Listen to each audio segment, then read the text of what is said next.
How to move photo to locked folder on Android in Google Photos.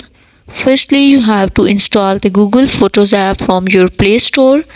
All these procedures and steps can be followed on Android as well as on iPhone. Firstly, you have to open the Google Photos app on your phone or iPhone. Now we are going to know that how to move photos to locked folder on Android in Google Photos.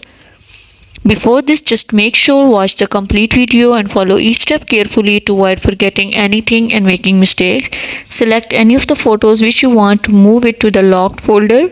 You can see different options will appear at the bottom. Scroll this bar and you can see at the last there is an option of move to locked folder.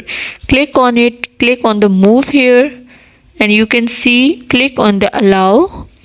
That photos or videos will be moved to your locked folder. Now we can move to the library here.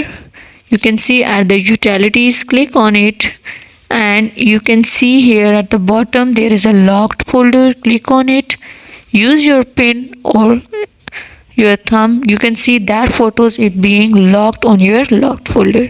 Thank you so much. That was all. Please consider showing your support by commenting, liking, sharing, and subscribing to our channel for more valuable content in the future. Your engagement is highly appreciated. I wish you very good luck. Thanks.